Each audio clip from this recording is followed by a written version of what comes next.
Sleep is so important. We need it to live. And when we can't sleep, we're desperate for help.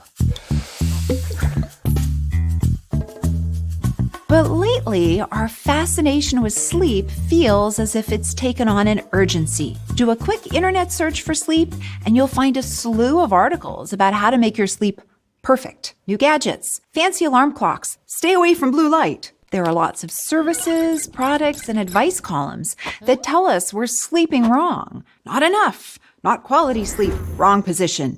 Even worse, you might find scary messaging claiming that if you're not sleeping right, your life is going to be shorter. You're going to get all kinds of diseases. One of the biggest worries we have about our sleep is that we're not getting enough, and that anything less than 7 hours a night means that we're doomed to bad health. Everything from high blood pressure to Alzheimer's disease. But there are two flaws with this kind of messaging. The first flaw is that it's not completely accurate. 7 to 8 hours of sleep, while recommended for adults, is just an average. And while messages have to be simplified for health communication to the public, sometimes important nuances get lost. So yes, it's true that not getting enough sleep in the long term is associated with health problems like cardiovascular disease, diabetes, and depression. But fixating solely on 7 to 8 hours ignores the fact that there's a range of sleep that people need.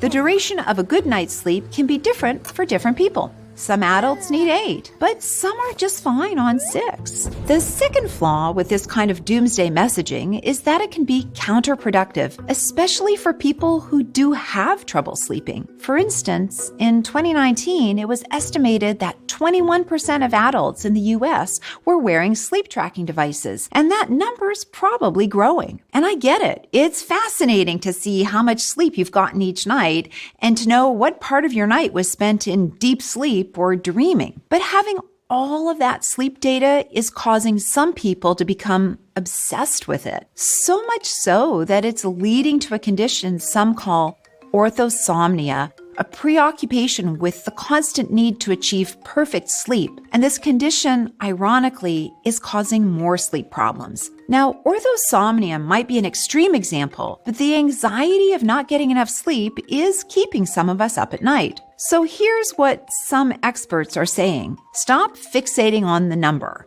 because that can lead to unrealistic expectations of sleep. According to Dr. Colleen Carney, a psychologist and